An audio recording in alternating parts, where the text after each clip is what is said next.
Dude. What is happening? Wait, it was actually your birthday, right? Yeah. Oh my God, is this a birthday thing? Dude, it says happy birthday. Oh, it does. Yeah.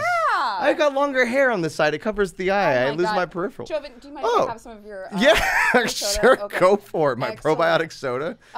Cupcakes will be around for you later. Dude, you know this is some shit we do. I know it's not. I didn't see this coming. Are you kidding me? This is so me. Joven, how long have we known each other? 6 years, 7 years. Something like that, dude. Oh my God. Well, the pandemic was more than half of it, so it's fine. No Hi. way. Dude, that's so funny. Oh. Hi. Is this Wait, how the does mic this look on the camera? Do I not get a pre-pro anything? No. Okay. It's already wired up. Someone will tell me if the mic's not working. I've been talking for a couple minutes now. Oh. Sorry. You made me feel like we were like jumping in and we had to film. I was maybe behind the schedule. I was like, oh, I forgot. We're behind on time. I'm like, okay, just jump in there and work, I guess. Yeah, you are just jumping in. Because there's this. Wait, audio listeners, I'm so sorry. You can't even tell. I set up, look, don't mind the evidence tape on the happy birthday banner. I feel like that's more appropriate. That's on brand, it's a right? Me, I set up an entire birthday setup for Joven. With balloons. This is literally more than I did on my own birthday. Are you going to put your hat on? I have to. Is my hat going to fit on my... That's working. Okay, so we've got on, if you can't see us, we have on party hats. I have some cupcakes for Joven. Yeah, nice. Those are the fancy ones. Yeah, the sugar-free one is for me. Don't eat that. Okay. We've got a little banner. It's got that on it. Oh, it's the one that says sugar-free on it. Okay. Yeah. So I'll put a picture on my Instagram, or you just see us on YouTube. But either way, done with the visuals. Joven. Done with the visuals. Cheers. Cheers. Cheers. Oh to you, my friend. Yes, Joven, happy birthday. What'd you do for your birthday? What did I do? So my wife actually works at a guinea pig rescue on Saturdays. Oh. My birthday was on Saturday, so it was just me and the kid all day. Dude, did you make your wife choose between the guinea pigs and you? Yes, she chose the guinea pigs, rightfully so. They are easier to clean after. I'm so sorry. So it was me and the kid all day, and then on Sunday we did the LA County Fair, and Friday some producer friends of mine did a little board game evening. You did board game night? Yeah, wait until like 2:30 in the morning like we were young or something. Okay. It was ridiculous. Were you drinking at all? Yes. Okay. Which is why Saturday me and the kid did nothing all day. We learned the greatness that is Bear in the Big Blue House. Wait, okay, wait, hold on. I have to tell people we'll rewind who a little. we are. Oh, who we are. Yeah. Who are you? BOZE'S. Where am I? I'm BOZE'S. It's me. It's your boy. It's your boy. Yeah, that's what I used to say. Joven and I used to work together on a channel on Defy Media, Smosh Games, Elephant in the Room. Also, I'm just gonna like say this because I had another friend from Smosh Games on back in the day, and there's no tea here, guys. Like there's no nothing. There's no tea. There's no nothing. We just used to work together. Fun fact, I have now been away from SG longer than I have spent more time on there. So when I introduce myself, I don't say I'm Jovenshire from content creator. I don't. Yeah. I now get to say Jovenshire, producer and director. I know, so and that's nice. And the love where we come from, Cheers love to us our again. experience. Yes, but like that's who we are. We're not entirely defined by that. But the greatest time of my life that I will never get again, but get to do other things afterwards. Right, dude. Yeah. I do think about that though. That was banger. We were just playing video games. It was Joven, we were playing dumb time. Video games in Beverly Hills in an office. I don't want to go too much into that, but for a good reminiscing thing. That's silly. Okay, can I tell you something I remember that I like think about? You got to remember, I was like a kid that got picked up in Virginia. You should have thought it was a scam and that someone was going to kill you. I did, but what was it? That's fine. It's like, all right, this is either gonna go really, really well, or I get a job. I don't know. Yeah. So if you guys didn't know, one of our setups, like in Smosh Games, was we had our own separate office, and we had this huge office in Beverly Hills, and it was like a doctor's office. So the corner that they set up for us, like, had these big windows that like overlooked like the street, and like it wasn't a great view, but like we got Beverly Hills sounds a lot better on paper. Yeah, but it's still, it's still the concept. Yeah. So we had a fantastic office, and it was like overlooking the street with all these windows, and it was all of us, all the gamers. There was like 6 or 7 of us, and we all 8 had at one point in time. We all had like multi-$1,000 like gaming setups, camera setups, and we just had to come to the office every day, Monday through Friday. That was our job. And we would hang out with our friends for 8 to 10 hours, leave work to eat dinner with those same people, and then go home, to which some of us lived with those people. Oh, yeah. Some of you guys did live together. I was living in a 280 square foot apartment that had no kitchen. That sounds like a first place to live in LA. Yeah. Yeah, that's where it was. Yeah, it's like, how much did Smosh Games pay you? Well, I lived in a 216 square foot apartment with no kitchen. So, you know. But it was so fun. It was so fun. And we got to like travel and play video games and stuff. That's just tight, bro. If I can get, it's not depressing because I've learned from it. But there was a point in time after I had left, and while I was still trying to find my footing afterwards and like what I was going to do and really how I was going to do it, where I was lost, because it was more like this chasing the dragon thing. It was like, life will never be that exciting again. Yeah. In its own way. Like, I live a very exciting life, sure, but in a very different way. And just knowing that you got to live through that, and that it's just, no one else is going to have that experience. No one else is going to understand that experience, and you're not going to get it again. It really is like, you know, Frodo and Sam going to the Shire, coming back and be like, cool, remember that thing that we did? What the heck was that? What the heck was that? Yeah. Like, dude, if you were a kid that ever watched us on Smosh Games and you were like, damn, I want to do that for work, it actually was just as sick as it looked. Yeah. Like, I'm stoked we got that. Was crazy, dude. And then you were there just for that tail end of it. You got the we got trenches. You got, all right, I think this camp will work. We can stay here for a while. I got to just move in. While we just drained the resources of the land. Yeah, but you know what though? I'm glad that stuff has all worked out, because you know, also Defy Media, like not even Smosh, but Defy as a whole, there was like multiple channels there, and they kind of like Disney kidded us. They were like, "Hey, we're gonna put you on this big platform now. Well, here's all these followers." As long as they didn't Nickelodeon kid us. Jesus Christ, Joven. Sorry, can I not? I don't know. I don't know. I've been upstairs in my own office for a really long time. Hey, I'm glad about that too. But they didn't. I feel like they kind of Disneyed us in a way of like, hey, you have all these followers now, you have all this potential, you have like all this, go off into the world. And well, they didn't want us to go off into the world, you know. They didn't. They made it as difficult as possible. I don't know, I think about that sometimes, because I'm like, damn, we're the Disney kids? Okay, because we didn't learn a lot of tools about like how to run our businesses or anything. None of it. Even the contacts that we got while we were there were never our contacts.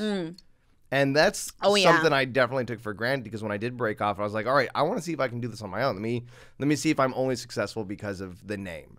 And then I was like, all right, let me start making some phone calls. Oh, crap. Who do I call? It is interesting. Like Defy, they like, on the one hand, our job really was to sit there and like, hey, buddy, do you want to like queue up an Overwatch right now on the clock? Yeah. And we were kind of infantilized in a way. But then on the other hand, we did not get any like business development skills to manage the machine, which is the thing that they had like given us, you know? And I think a lot of us, it's all been like a journey of like figuring that shit out. You at least took that downtime to learn those things. You came in and really opened my eyes on what I should be doing while not filming, where it's like, oh, there's these things that we could be getting better at outside of like, you know, the on-screen of it all. And that was insanely impressive. Like what? You just wanted to learn analytics. You wanted to learn the business side. And it was like, that's the other side of the success, and your instincts to tap into it was really impressive. I love optimization of things. That's just who I am as a person. Dude, it's so funny because I was like, there's no tea here, but I guess we are talking about like stuff, but that's not tea. It's not tea. It's honestly, I think it's there's no shade. There's no shade. Yeah. It's more of like, when you are at a job, you are either someone that just that's there and happy to be there and does the thing that they need to do, or you're constantly looking ways to make things better or get better or move to another place. And I think you and I were just a little hungrier. Yeah, if you think about it, I mean, you saying that lines up a lot with like what I know my like, this is so annoying, my trauma responses to things are. I was in a new place. Like I had just moved out to LA for this thing. So I needed safety and security. So I needed to like probably prove worth in some way of like, I'm going to work hard or I'm going to do this, because to be useful means to have safety. But dude, I just had a fucking memory, bro, of like one day I used to be like hardcore into like understanding like the YouTube algorithm in neural networks. Like I remember being in the office and building a movie recommendation system because I wanted to understand how YouTube was recommending videos. Interesting. And then you might remember this. There was one day where I came in and I was like, guys, we need a whiteboard. And I was writing down KPIs, goals for us to hit on the whiteboard. And you were looking at this like, we don't need to do this. We need to play video games. Yeah. Do you remember this? You also caught me at this checked out. I do remember the whiteboard. You caught me at this checked out time where, you know, two of my friends and cast members were kind of like moving on to other things. I was trying to figure out what's next. And they were shaking things up around us, you know, arguably for the better. Yeah. And I was just trying to figure out where I fit in all of it, but also coasting at the same time. Yeah, it was a weird time because also I came into it and I didn't know any of that was going on. They really like kept that from me. They just told me to do. They kept that from us too. That's true. Defy Media, baby. They also kept from us that they were shutting down the entire operation. Yeah, there was that too. I also did because I had left in May, and then the company shuttered in November or December.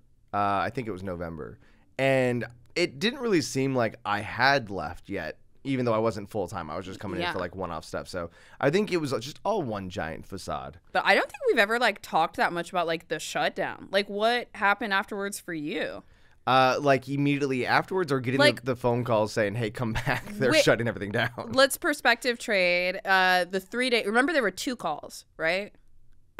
If you guys didn't know, we worked at Smosh, and our parent company, Defy Media. You've probably heard of digital media companies shutting down out of nowhere. Well, ours did as well. And so like I had moved out here for that job, and like they just like fucking shut down, and it's crazy. This was in like 2018. So we both. Yeah. You were.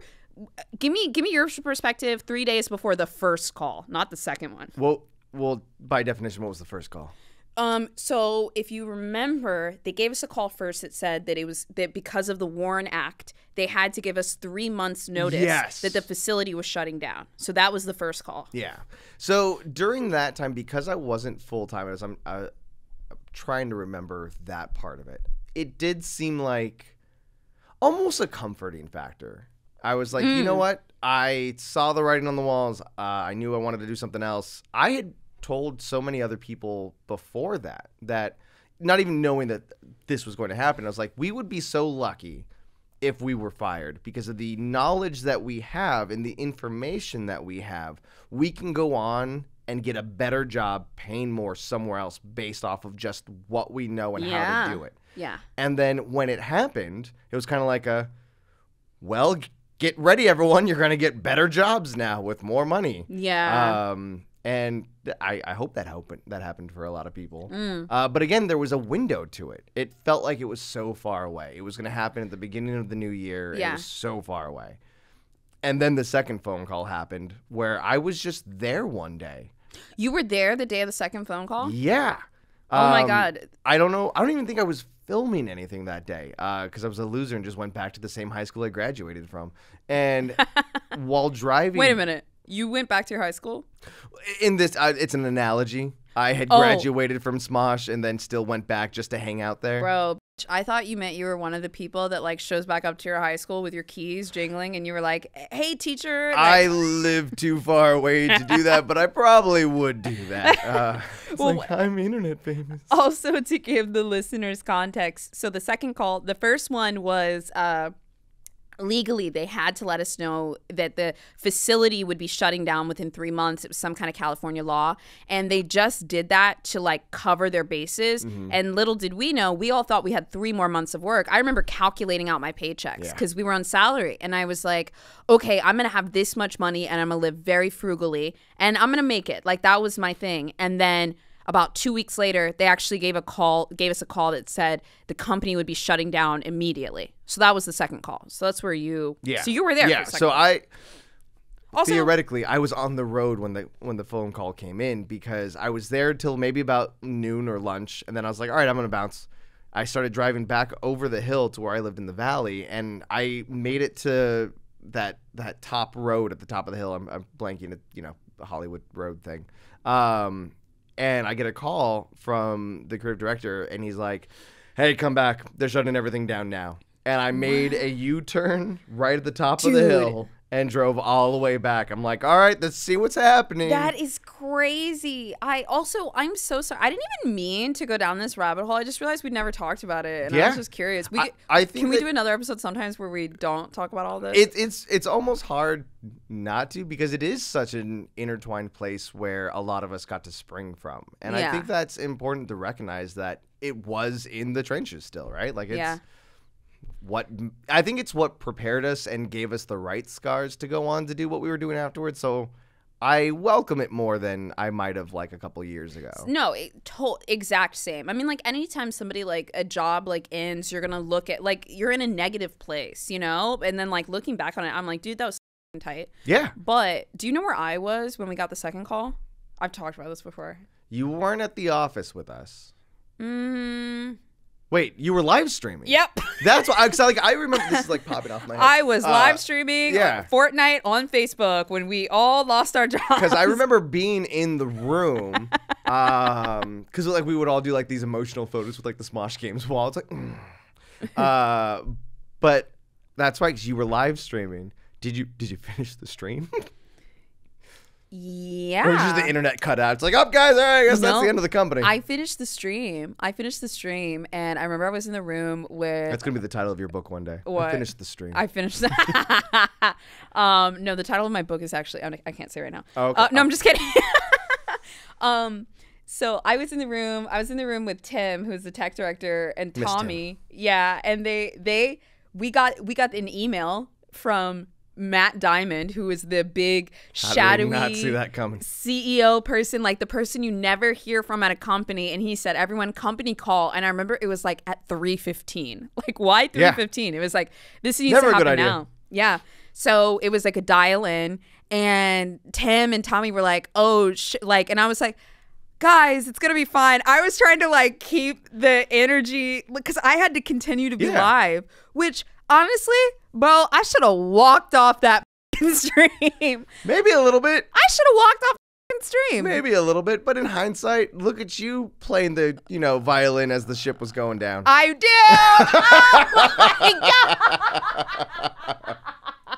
That's hilarious. No, guys, it's fine. We're just gonna keep the energy. We got a vibe here. And so I was in the room with Tommy and Tim, and I think I've told this story before, and they couldn't like listen to the whole call because they were gonna put it on speakerphone, and they were in the room. And all I remember is I was like, guys, what's going on? And Tim or Tommy was like, I'm gonna go figure it out. And they went out, and I remember I poked my head out the door, and all the it was like half of the cast and some other like admin people standing around in a circle with just all looking down at the phone, like while the call was happening. And I like looked out there, and I was like, okay, guys, let's cue up this. We're gonna get us a win here. And like I'm sitting here and I'm like, how will I eat? It's like, go follow me over here just in case. Now, dude, I'm a little cloudy on this because that's the last thing I remember. But that actually was that wasn't the night that like everything like went down. Like that was. No way, because I was filming with somebody else. Because somebody told me, they were like, hey, I saved your gavel. Everything's going down right now. I'm not going to say what happened, but there's a big party at the office, okay?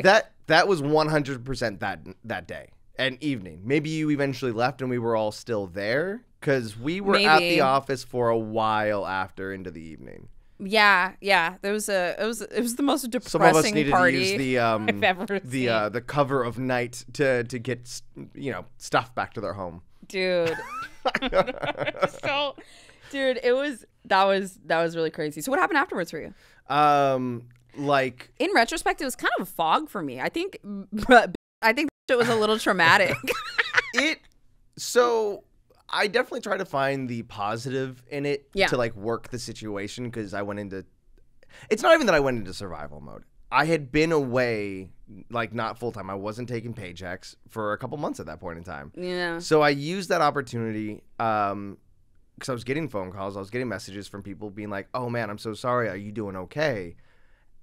They didn't know that I had broken away. So I used these conversations to then like just jump forward. Into it, and just start like taking meetings. I'm like, yeah, it's really crazy right now. What are you up to? Let's go grab coffee. There wasn't really time to take it in, and I had already said my goodbyes, you know? Yeah.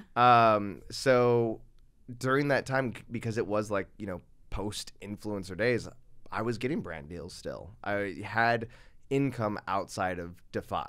Maybe not great income, but enough to survive off of. And I just kind of like, you know, hit the ground running. I started putting pitch decks together. I started putting ideas to paper, started taking meetings. There was no room to pause. We had to keep going. It wasn't even, you're right. In retrospect, it doesn't feel that survivally to me. It just felt like we had to keep moving forward. Yeah. And again, it's like you take these opportunities to make your thing work. Like, hey, I'm in the press right now. Let me utilize this time where people are paying attention. And like that's when, you know, the gang kind of got back together to start doing some stuff on our own YouTube channels. And we're like, Smosh is dead. Made those thumbnails. To which Ian eventually had to like call, I think, Mari. And it was like, hey, stop doing that. We're please stop saying Smosh is dead. We're definitely trying to keep it alive. Wait, Joven, that's T. Oh. It's T. Yeah. Ian called Mari and was like, hey, stop saying Smosh is dead, please. We're trying to relaunch I'm not affiliated. I will be publishing. Yeah. But, and even still, like, that's not what I wanted to do then. I did not want to start up another YouTube channel to be successful on YouTube. Also, just to be fair, like you guys like talking about the moment and like telling fans like, hey, we're going to touch on this and da-da-da-da. But then also Ian being like, hey, don't like we're still over here doing this and trying to figure it out. Like it's it makes sense on both ends. You know what I mean? I get it. We, you know, got the videos out already. So it wasn't like we got our, you know, 100,000 views that meant nothing to the dinner table. Damn. Yeah. With the metaphors. Your metaphors are hidden, bro. I spent a lot of time writing and learning words. I still mistype all of them.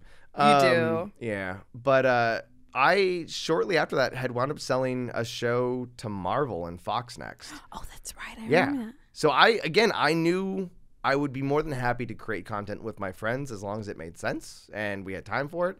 But even now with Ogzog, I tell them, it's like, guys, this is my hangout time with you.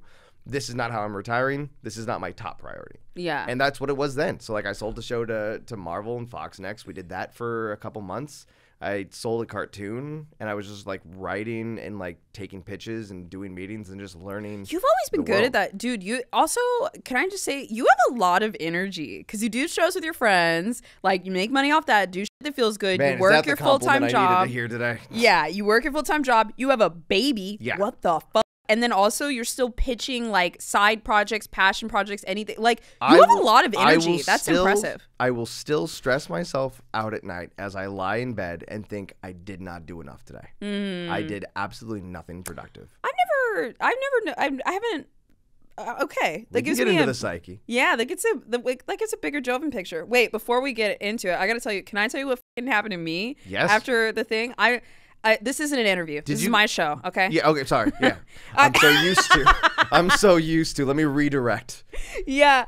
Okay, I don't think I've ever talked about this before. This is going to get depressing for a moment. But I've never talked about it because I didn't like process it. So, remember I said I was like adding up what my paychecks were? Like I knew I got paid like, I don't know, like $2,000 every 2 weeks. And it's not like we got severance or anything because they took all the money and ran. Right. So I knew I got paid like $2,000 or something every 2 weeks. It was a little more than that, but something like that, right? And so I had counted out, okay, we have 3 months left. I'm going to have, you know, $10,000 roughly paid to me. My rent is this much. If I spend this much on groceries, I had written out an entire budget. And I was determined to find a new job and I was going to make it, right? So when they called us 2 weeks later and they were like, no more checks, everything's shut down. I'm looking at my bank account, man. I had like $1,000 and my rent was, I had moved into a 1-bedroom apartment at this time. Shortly, like right before. Yep. I remember my rent was $1,600 and I didn't have any money. I literally had like nothing. Like through the course of Smosh, I might have gotten like maybe 3 brand deals tops. Cause you know how we would get paid a couple grand for those kind of things. Like this is stressing me out so much. And I want to apologize for not knowing this before, but more importantly, not checking in to find out during the time. I had nothing, my guy, but I was like determined. And so I feel like I bottled everything up and I took a couple like my friends had this show where like I could go on and make $200, and so I was like, hey, anytime you guys like need me, and it was a full day at 8 hours for $200. Yeah. I was like, anytime you guys like need something, like I'll do it. And also I had this other show that I would do where I got paid in gift cards, and so I would buy the necessities. Having dinner at Chili's tonight. Yeah, and there was a series of events that was so depressing. So this one show, they paid me in gift cards, and I had gotten this $100 Amazon gift card, and I was like, okay. This is so sad, Joven. I was like, I'm going to use this for toilet paper and water. And I go to put in the gift card, and the code didn't work. And I was so embarrassed and ashamed to like ask them like, hey guys, like this card doesn't work, because they all had like money and I needed this like $100 because like I was like, you shouldn't be embarrassed. I did a job. Please pay me for the job. Yeah. The money you gave me is fake. And I kind of knew, I think they like bought gift cards or something. And I hit them up and they were like, oh yeah, we'll take care of it. And like I was stressing, you know, but I was like, okay, I'm going to get through this. And so I'd made a plan. I was like, okay, I don't have a job now. I have lots of time to look for work. I can sit down and do my resume. And I realized I've been a gamer for 2 years and a streamer before, but I took my background in social media because that's also what we do. And I used my Instagram followers as like a proof of concept that I can manage social media. And so I put together a social media management and then also like a production resume. Smart. And so define your own success. Yeah, I had to figure out something, right? Yeah. And so I start, I do make a resume, and I try to calmly, like every day, my plan was to make my coffee, put out my applications, look for work. And I used what I knew about like the neural networks to try to understand how applications are sorted on the back end through keywords and to maximize pushing my application up. Just that jargon alone would get you hired somewhere. Well, I mean, it was still like nerve-wracking, right? And I think after like, and there were some days where like I could not get out of bed. Like it was just like, it was tough, man.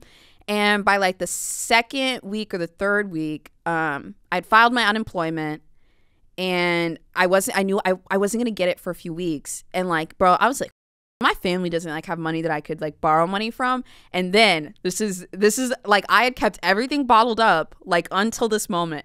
My plan was always get up, make my coffee with my French press, and put out applications.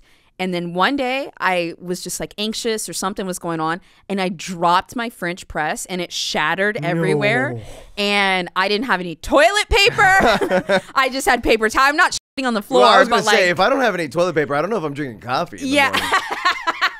That is a dangerous game, my dude. I remember I didn't have like, I had paper towels or something. Okay. Or honestly, Joven, let me be real. I might have like been rolling off napkins from takeout at this point. Because keep in mind, this is like 2 years before 2020 also. So they still hadn't sent the gift card. Okay.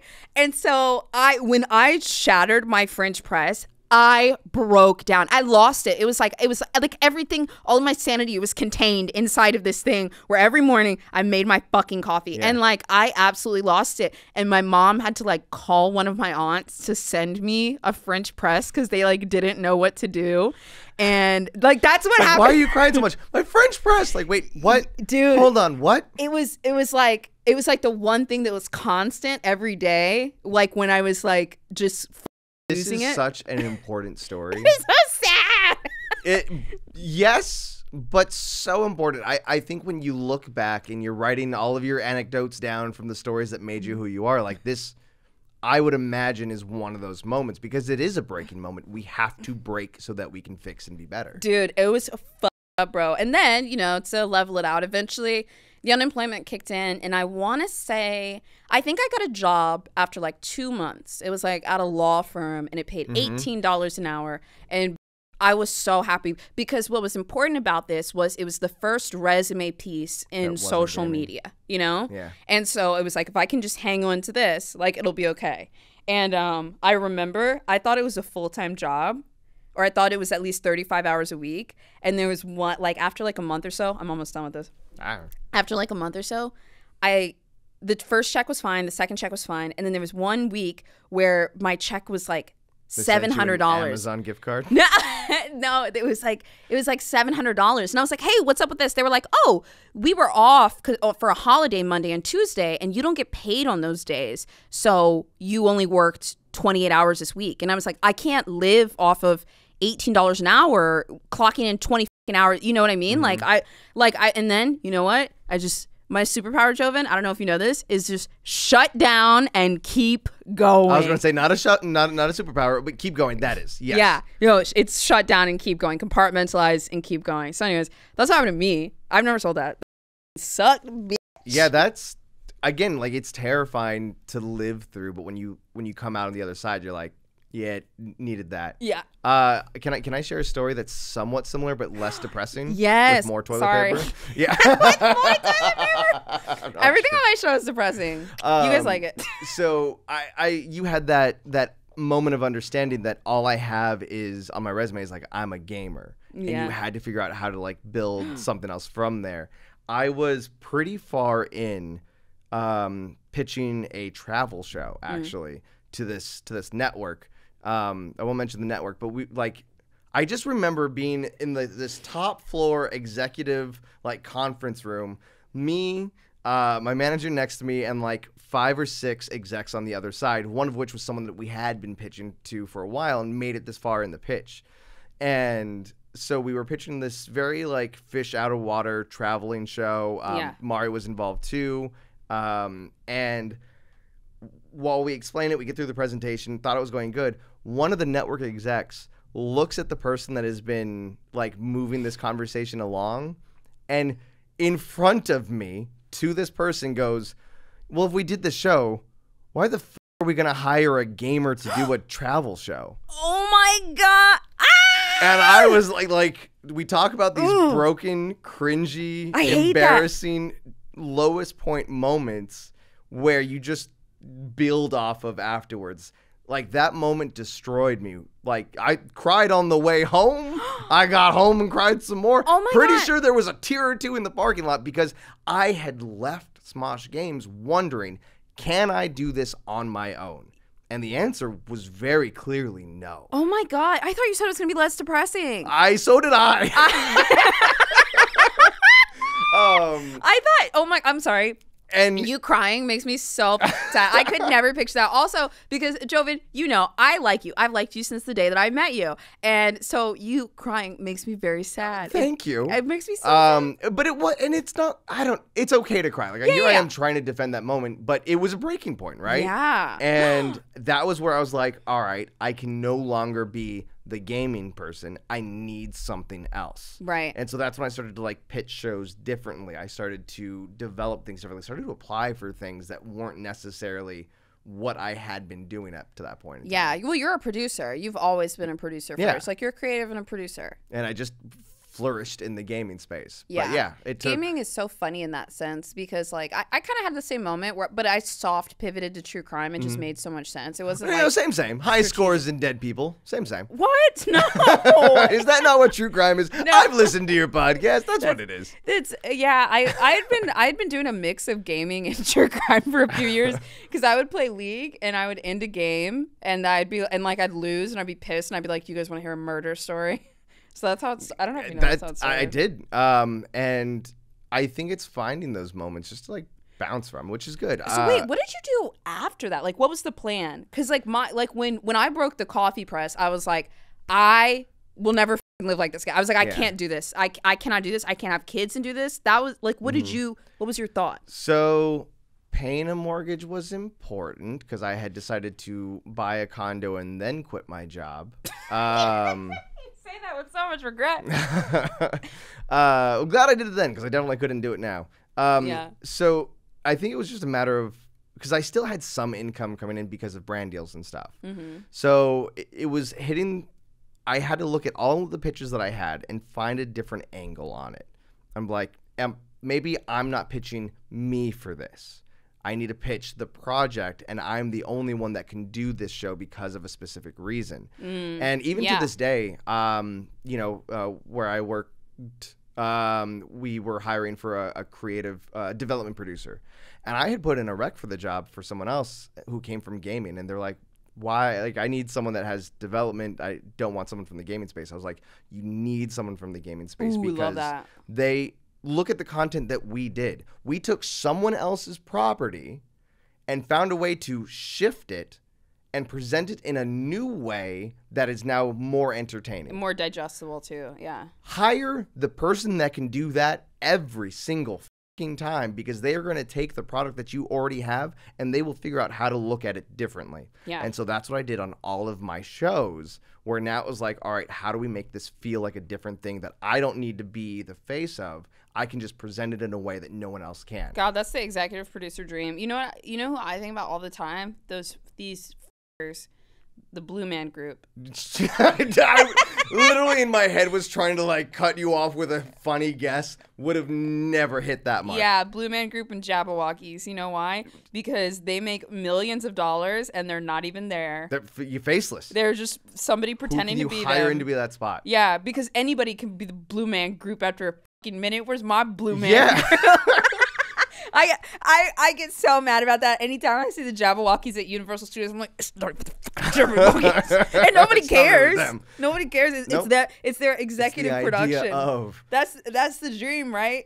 That's Dick Wolf there for you. You know, Dude. Just EP your way through it. It's going to have your branding. What is Dick Wolf doing right now? Living on a beach, maybe? I don't know. Wait, I want to live on a beach. Because you know what? Joven, I'm getting past my point of like, I need to prove myself. I want to keep working. I'm like so over that shit. You know what I want to do now? I want to be on a beach.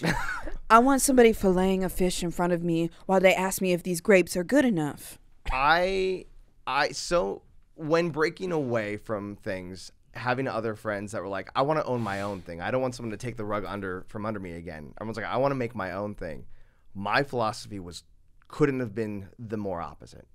I was there saying, I want to make someone else millions of dollars because they will continue to hire me afterwards. Oh, are you out of that now? No, I'm in the midst of that. I'm like, who wants me to make them money? I'll make them money. Just give me some of it. Dude, wait, really? Okay, what is your philosophy on money? Oh God, can I have some? Oh my God. Wait, I feel like you're not joking. I know you made a joke, but I feel like that's real. So growing up, my dad did special effects for movies. Yeah. So his work was very freelance. 3 months on, maybe a year off. So, and my mom worked at Sam's Club and did so we didn't have a lot of money and we would really fluctuate with sometimes it looked nice and other times we're like, we might survive right now. So there were Christmases where we didn't have Christmases. Oh. So yeah, I was built on that, knowing that I need money to survive. I need money to supply. I don't need the most money. I know I can be happy with just some of it.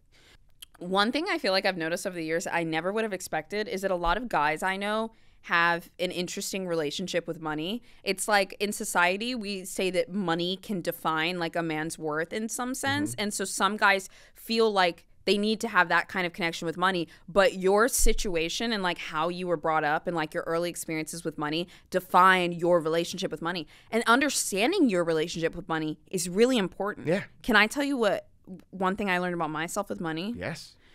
Well, you say no? Yeah, and it's weird because I don't think about money a whole lot. Like I just like don't like I've had like donations turned off on my Twitch stream for like 3 fucking years or something like that, or like I don't know. But I didn't realize this. I was going through this big box that my mom keeps of like all of my school stuff and things from when I was a kid, and I found these notes, and they were ransom notes that I would write to my family for money.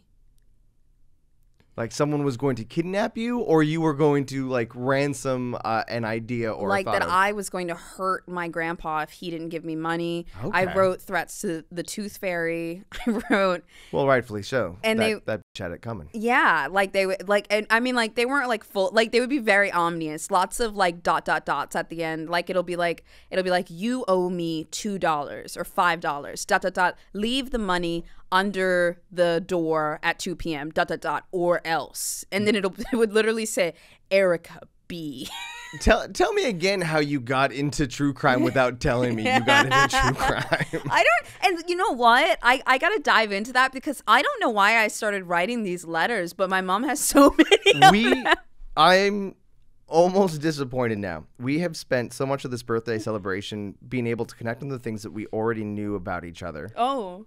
And I think that you and I have very similar periods of our lives, like maybe that high school and younger era, where it's like, you know, a little angsty, trying to get a message across, and we've never really had the chance to like connect on that stuff. So I might call you up one day and be like, girl, tell me what life was like. I know. We should be talking about that stuff, because you're somebody that I remember meeting you for the first time, and I remember feeling fairly comfortable around you the first time, and I cannot say that. Which I still don't understand why. Did you not like me when you met me? No. It absolutely no. Your lens was a little tainted because there was like business stuff going on. It was such a weird time. Yeah, exactly. Do you want some more soda?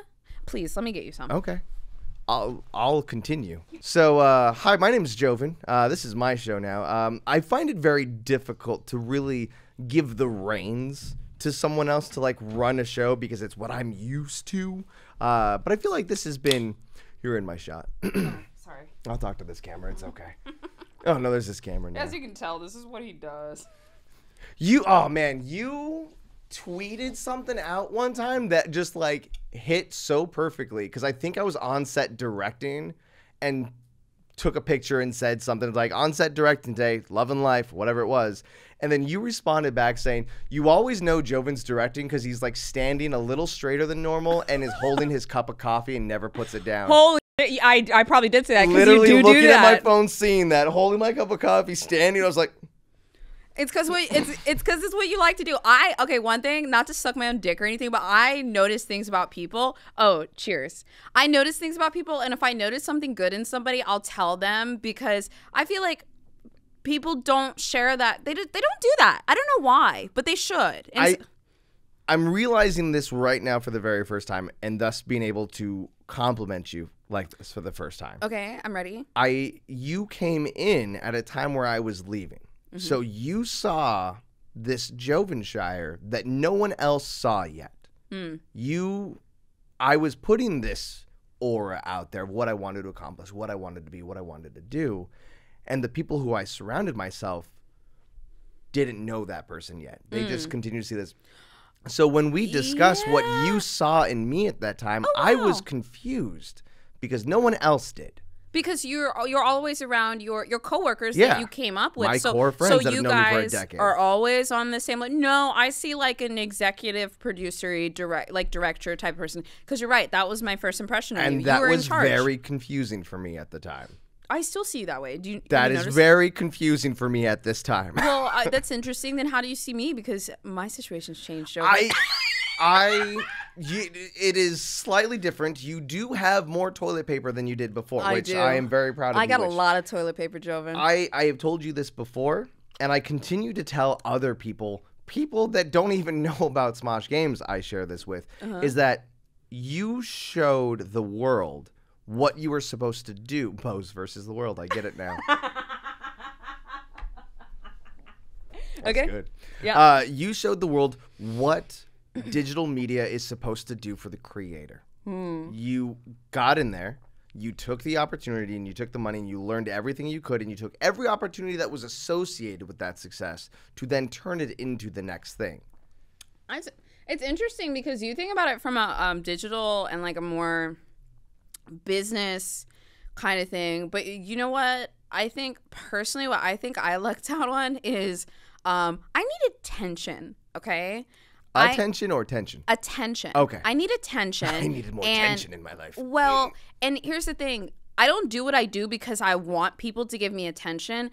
I wanted attention when I was younger, so I had to learn how to get people's attention. And when you learn how to get people's attention, you're a marketer. That's what that skill and ability translates into. Yeah. And so when you're creating content, well, you're not just like, when I'm performing, the other thing I have, a lot of things that just kind of line up with my childhood bleed over into performing. One, I love making people happy. Like, and that sounds so cheesy. I like entertaining people. Like when I was a kid, I was the one.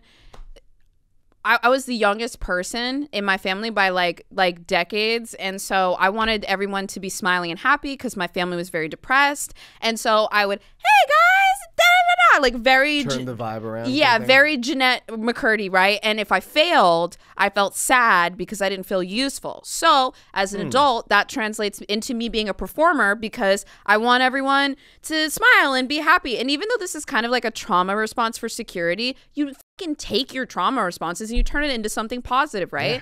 So combined with, you know, being neglected and being like, no, I need attention. Let me figure out how to get attention. I get the ability of marketing, and then I get the ability of performing because I need people around me smiling so that I know I'm safe. So that's where, but you see like a business side of things, which I guess I do. And maybe is driven from those early years where it's like finding what success is. Yeah. And that's, I think, what the last 4 years of my life has now been, is like redefining what success is. Defining, ooh, that's a good one, because I don't think I've worked this out. Where are you at right now in defining success? What is that? So I had to break Bro, away. wait, this is a banger conversation. We started where we were at, and then we got to evolve and kind of see who we are now. Yeah, I love this. Okay, I love having guests. More guests. This is fun. Okay. So we come from a place, whether Twitch or YouTube, that success is built off of views, retention, analytics that come instantaneous. And, you know, when Smosh Games launched, we were getting millions of views.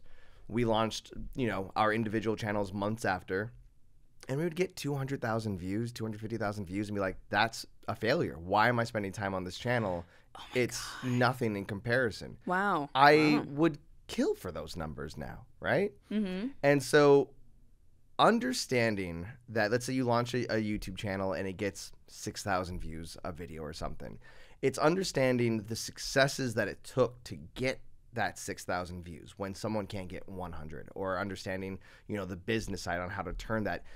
Even going from YouTube to now television, where you don't necessarily get to change gears or switch gears up mid-production because you aren't seeing analytics, you aren't getting instant feedback. So when you put your show out there, and then, you know, 6 months later, you finally get the analytics on it, and it's like, oh, and okay. it's done. Yeah, you know? it's like first. So it's, when you're writing a resume, you're defining your own successes. It's interesting you mentioned the numbers, because you're not the only person that came from Smosh that I've spoken to that also, I've noticed, thinks a lot about numbers. But I think it's because Defy was always like, green light because of these numbers. Oh my God, these numbers. Wow, you're so popular. Those numbers. There was a lot of numbers. Do you know why we were so excited to join Smosh Games? Why? Was because we were constantly getting threatened during the Clever Games days that we were going to get fired because we couldn't get enough views. Week to week, we were terrified of losing our $3,500, like $35,000 a year salary job. Oh my God. Because we didn't have the views. God, I forgot you started out. So you've been doing that for so long, man. Way before being on camera. Yeah. And so, yeah, we get to define what success is for us now. And we do it, you know, when putting together a resume. We do it when, you know, putting our best foot forward in posting an Instagram photo. Like, just understanding that what you think success is, you know, you get to define what that is. Yeah. While I'm listening to this, I'm like, I don't know what my definition of it is. But, okay, here's another thing. I think success is always changing, like your definition of it. Like, that sounds so corny, but, like, it's so true. It's going to keep pivoting depending on what phase of life you're in. Define your own success.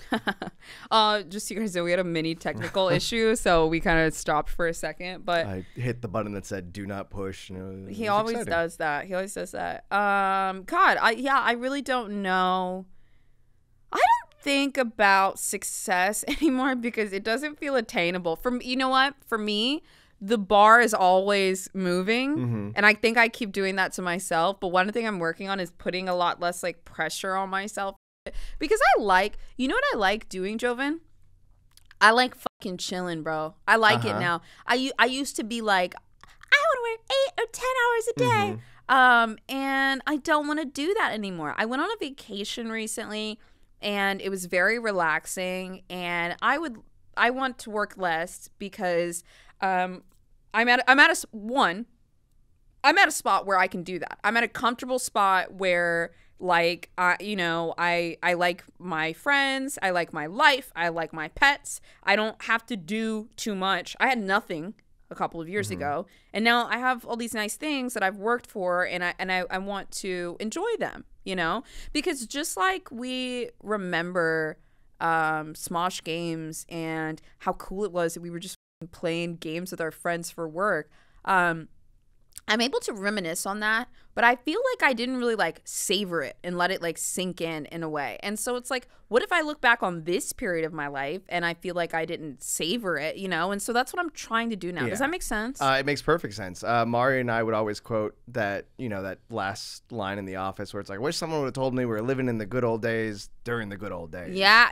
Yes. And I'm living in the good old days right now. And so like dude, like a week or two ago, I finished work. I started working at like 7 a.m. And so I finished by like 2 p.m. or so. And I called my boyfriend. I was like, dude, let's go to Santa Monica. We just drove out there. We went to the pier. We played like carnival games. It was so fun. And then like I've been doing more hobby stuff and getting out of the house. And like we live in LA. Like it's so cool. I've been trying to savor the good times because I don't know what's coming next. Yeah. I hope it's good, but right now it's very good. It's Eliza Schlesinger did this special that came out on Netflix just at the perfect time for me because it was when I was in that chasing the dragon feeling of like I've left Smosh Games, I have no clue how to obtain whatever's going to be next. And she talks about being at a bar for a bachelorette party and seeing like these 20-something-year-olds just like there sloppy, having a good time. But remembering what it felt like to be in the trenches where every girl knows what the other girl's talking about or who they're talking to or who they're texting. They're just so intertwined with each other's lives. And in her case, where she's there with her friends, where they get to see each other every now and then, but it's a lot of catching up. And it was just like wishing that she can give some advice to those girls before they became these girls. And that hit. Like I don't think I can compare to a group of 20-something girls at a bar at any other time in my life. Yeah. But just remembering that we were so intertwined in each other's lives, we got to experience this wonderful thing, and that no matter what comes next, even though you can't do the same thing, that doesn't mean your success or happiness can't be equal to or greater. Oh, okay. Yeah. And that's kind of been the mentality that it's pushing me forward each morning. Yeah, look, we're getting older. We need to slow down. Also, I don't know. See, there's so much heaviness in a lot of the stuff we've been talking about. And then on top of that, you have a kid. Yeah. Like, there's a 2-year-old that's like running around being a human. And it looks like you. It kind of does. Dude, I am so excited. Like sometimes I look at my boyfriend and I'm like, I just want to hug a little thing that looks like you. It's the greatest thing. I'm going to say something a little mean in a fun way. So you know how in movies there's sometimes like a trope of like a mom that's in a group and they'd be like a little Karen-ish, a little standoff. It's like, yeah. Being a mother's the greatest thing. It's so unfortunate you don't know how happy I am right now. Yeah. I respect people not wanting to have children. There's an overpopulation problem. We all shouldn't be having kids. I have a child now, and like people are like, we're not gonna have kids. I'm like, you will never know what true happiness is. Like I know what true happiness is. Dude, yes, I love that. Yeah, I have a couple friends that are like for sure like I don't want kids. I f that. I get it, especially because like. Them like they're living their best life, Yeah. For me, I'm definitely not somebody that like doesn't want kids. I need a child. I want 2 kids. Just kidnap one. No, I want 2 kids. It's the greatest. Yeah. We've really been battling with the idea of like, do we have a second? We're definitely landed on no, but we almost feel kind of guilty because, when we're all older. And like, Gwen should have someone that she can kind of connect with so that she's not just like having to hear all about mom and dad complaining about something. Because my wife, she is very close with her sister. And my brother and I are not that close at all. So I'm like, no, let's just have an only child. Give them everything we could possibly give them in life and it'll be great. Also, this child has been like the perfect baby. It's been very easy. And so we know if we try to do this again, it will be the opposite. in a no sleep throughout the night, messes everywhere, broken things everywhere else. Like, there's no way we can do this exactly how we just did it. Yeah. So we're like, you know what? One is good. Dude, I gotta make an odd prediction. Especially if you have an only child, I suspect, I don't know if it's even toxic to say this, but like when your kid's older, I think your kid's gonna be famous. Your house is like a breeding ground for that. She will be weird. I'll give you that much. I have a feeling. And sometimes I don't know weird what people for, get famous. But It's the first thing that I saw or I said out loud. yeah. Also, nobody wants to hear about your kid, Joven. I was just gonna say the first thing I said to her, and my wife hates this, is I looked at my child and I said out loud, "You are going to lead people." Oh, that was me just like forcing her future. You think like a politician? No, more like Mad Max style. The world is in ruins and she's leading a small group of rebels to happiness. All right. I love it. Well, hey, we'll bring Joven back sometime. Or maybe I'll call. Can I call you? I can call people on the pod sometimes. You can call me. You invite me back. I just like hanging out with you. Okay. I love it. Hey, Yeah. where can they find you? Dude, you better grab one of those or I'm going to eat all these. You really can't find me in as many places as you used to. I'm still on Instagram at the Jovenshire. God, you're talking so much shit about yourself, bro. It's just I'm making shows right now, so I Get got a couple an shows coming out. ego. Countdown, the funniest pets, world's most talented pets. Reasons Why is on television right now. That's a fun show. Dude, the pet stuff? That's pretty dope. Bring back America's Funniest Home I Movies. did. It exists. It's out there, and we're crushing it. Well, they're crushing it. I'm finding new projects now. So that's where you'll find me, somewhere on the internet and on your TV screen.